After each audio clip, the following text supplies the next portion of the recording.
पंचतंत्र की कहानी बंदर और लकड़िद्धी का खूंटा। एक समय शहर से कुछ ही दूरी पर एक मंदिर का निर्माण किया जा रहा था। यहाँ वहां लकड़िद्धी के लट्टे पड़े हुए थे और लट्टे वजह से थे बे आया। शहतीर चीरने का काम चल रहा था। सारे मजदूरों को दोपहर का भोजन करने के लिए शहर जाना पुडीबो कहता था, इसलिए दोपहर के समय 1 घंटे तक वहां कोई नहीं होता था। तभी वहां बंदरों का एक दल उछलता कूदता आया।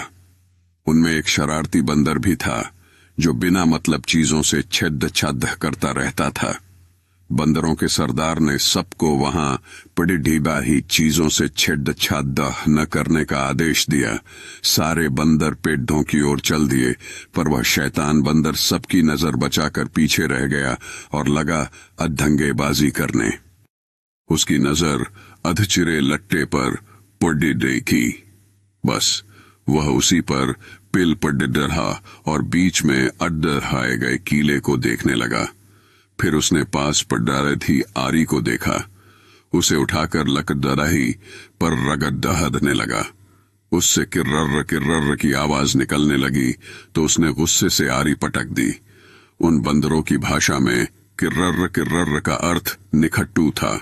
वह दोबारा लट्टे के बीच फंसे कीले को देखने लगा। उसके दिमाग में कौतूहल होने लगा कि इस कीले को लट्टे के बीच में से निकाल दिया जाए तो क्या होगा। अब वह कीले को पक डी आकर उसे बाहर निकालने के लिए जोर आजमाइश करने लगा।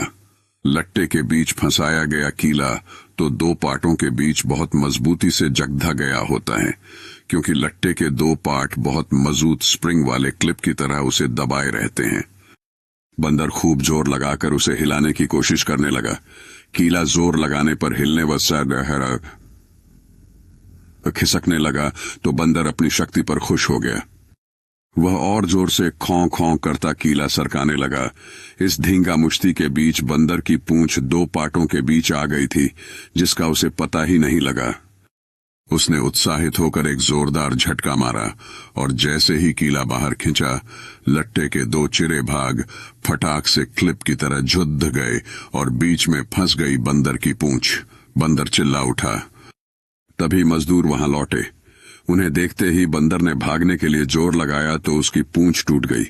वह चीखता हुआ टूटी पूंछ लेकर भागा। कहानी सुनाकर कर्टक बोला, इसीलिए कहता हूं कि जिस काम से कोई अर्थ न सिद्ध होता हो उसे नहीं करना चाहिए। व्यर्थ का काम करने से जान भी जा सकती है।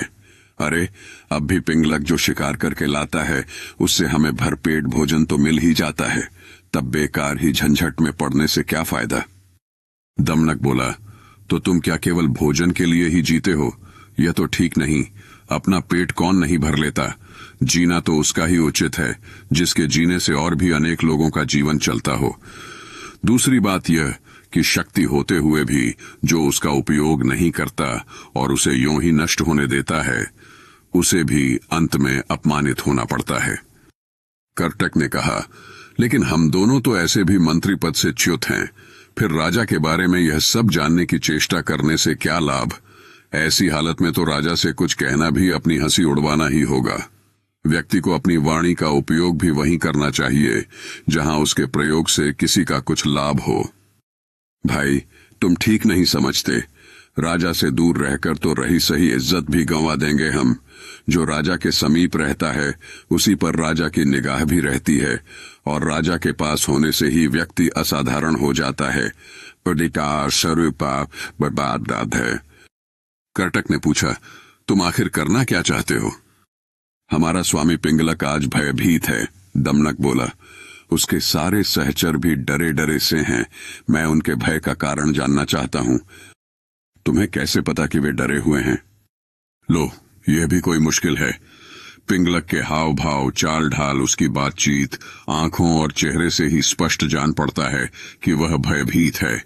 मैं उसके पास जाकर उसके भय के कारण का पता करूंगा, फिर अपनी बुद्धि का प्रयोग करके उसका भय दूर कर दूंगा।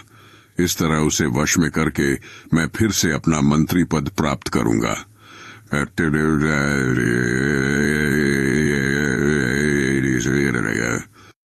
कर्टक ने फिर भी शंका जताई, तुम इस विषय में तो कुछ जानते नहीं कि राजा की सेवा किस प्रकार करनी चाहिए। ऐसी स्थिति में उसे वश में कैसे कर लोगे?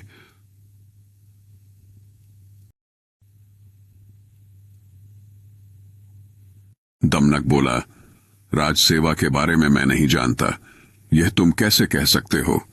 बचपन में पिता के साथ रहकर मैंने सेवा धर्म तथा राजनीति के विषय में जो कुछ भी सुना सब अच्छी तरह सीख लिया है। इस पृथ्वी में अपार स्वर्ण है, उसे तो बस शूरवीर, विद्वान तथा राजा के चतुर सेवक ही प्राप्त कर सकते हैं।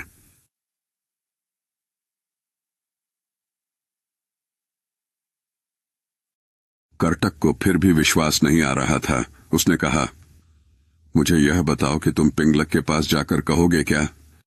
अभी से मैं क्या कहूं? वार्तालाप के समय तो एक बात से दूसरी बात अपने आप निकलती जाती है। जैसा प्रसंग आएगा वैसी ही बात करूंगा। उचित अनुचित और समय का विचार करके ही जो कहना होगा कहूंगा। पिता की गोद में ही मैंने यह नीति वचन सुना है कि अप्रासंगिक बात कहने वाले को अपमान सहना ही पड़ता है, चाहे वह देवताओं के गुरु बृहस्पति ही क्यों न हो।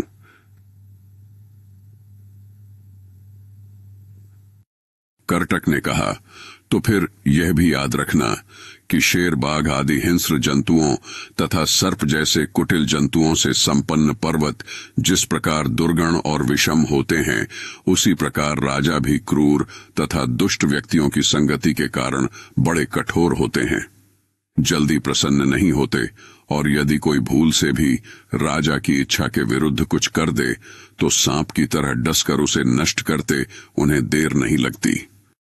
दमनक बोला, आप ठीक कहते हैं। बुद्धिमान व्यक्ति को स्वामी की इच्छा के अनुकूल कार्य करके उसे प्रसन्न करना चाहिए। इसी मंत्र से उसे वश में किया जा सकता है। कर्टक ने समझ लिया कि दमनक ने मन ही मन पिंगलक से मिलने का दृढ़ निश्चय कर लिया है। वह बोला, ऐसा विचार है तो अवश्य जाओ। बस मेरी एक बात याद रखना कि राजा के पास पहुंचकर हर समय सावधान रहना। तुम्हारे साथ ही मेरा भविष्य भी जुड़ा है। तुम्हारा पथ मंगलमय हो। कर्टक की अनुमति पाकर दमनक उसे प्रणाम करके पिंगलक से मिलने के लिए चल पड़ा। सुरक्षा के लिए व्यूह के बीचों बीच बैठे पिंगलक ने दूर से ही दमनक को अपनी ओर आते देख लिया। उसने व्यूह के द्वार पर नियुक्त प्रहरी से कहा, मेरे पूर्व महामंत्री का पुत्र दमनक आ रहा है। उसे निर्भय प्रवेश करने दो और उचित आसन पर बैठाने का प्रबंध करो। दमनक ने बेरोक टोक पिंगलक के पास पहुंचकर उसे प्रणाम किया। साथ ही उसका संकेत पाकर वह निकट ही दूसरे मंडल में बैठ गया। सिंहराज पिंगलक ने अपना भारी पंजा उठाकर स्नेह दिखाते हुए दमनक के कंधे पर रखा और आदर के साथ पूछा, कहो दमनक, कुशल से तो रहे? आज बहुत दिनों के बाद दिखाई पड़े। किधर से आ रहे हो? दमनक बोला, महाराज के चरणों में हमारा क्या प्रयोजन हो सकता है, किंतु समय के अनुसार राजाओं को भी उत्तम, मध्यम तथा अधमहर कोटि के व्यक्ति से काम पड़ सकता है। ऐसे भी हम लोग महाराज के सदा से ही सेवक रहते आए हैं। दुर्भाग्य से हमें हमारा पद और अधिकार नहीं मिल पाया है, तो भी हम आपकी सेवा छोड़कर कहां जा सकते हैं। हम लाख छोटे और असमर्थ सही, किंतु कोई ऐसा भी अवसर आ सकता है जब महाराज हमारी ही सेवा लेने का विचार करें। पिंगलक उस समय उद्विग्न था। बोला, तुम छोटे बड़े या समर्थ समर्थ की बात छोड़ो दमनक। तुम हमारे मंत्री के पुत्र हो, अतः तुम जो भी कहना चाहते हो निर्भय होकर कहो। माम परनाई तके। अभयदान पाकर भी चालाक दमनक ने राजा के भय के विषय में सबके सामने बात करना ठीक नहीं समझा। उसने अपनी बात कहने के लिए एकांत का अनुरोध किया। पिंगलक ने अपने अनुचरों की ओर देखा। राजा की इच्छा समझकर आसपास के जीव जंतु हटकर दूर जा बैठे। एकांत होने पर दमनक ने बड़ी चतुराई से पिंगलक की दुखती रग ही छेड़ दी। बोला, स्वामी, आप तो यमुना तट पर पानी पीने जा रहे थे, फिर सहसा प्यासे ही लौटकर इस मंडल के बीच इस तरह चिंता से व्यग्र होकर क्यों बैठे हैं? दमनक की बात सुनकर सिंह पहले तो सकुचा गया, फिर दमनक की चतुराई पर भरोसा करके उसने अपना भेद खोल देना उचित समझा। पल भर सोचकर बोला, दमनक, यह जो रह रहकर गर्जना सी होती है, इसे तुम भी सुन रहे हो ना? सुन रहा हूं महाराज। बस इसी के कारण मैं क्षुब्ध हूं। तट पर यही गर्जना बार बार हो रही थी। लगता है इस वन में कोई विकट जंतु आ गया है, जिसकी गर्जना ही इतनी भयंकर है, वह स्वयं कैसा होगा। इसी के कारण मैं तो यह जंगल छोड़कर कहीं और चले जाने का विचार कर रहा हूं। दमनक ने कहा, लेकिन मात्र शब्द सुनकर भय के मारे अपना राज्य छोड़ना तो उचित नहीं है महाराज। शब्द अथवा ध्वनि का क्या है, कितने ही बाजों की ध्वनि भी गर्जना की सी बड़ी गंभीर होती है, और अपने पुरखों का स्थान छोड़ने से पहले पता तो करना ही चाहिए कि ध्वनि का कारण क्या है। यह तो गोमायु गीदड़ की तरह डरने की बात हुई, जिसे बाद में पता चला कि ढोल में तो पोल ही पोल है। बेफाय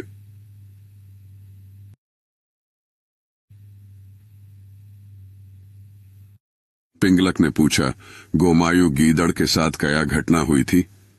दमनक गोमायु की कहानी सुनाने लगा।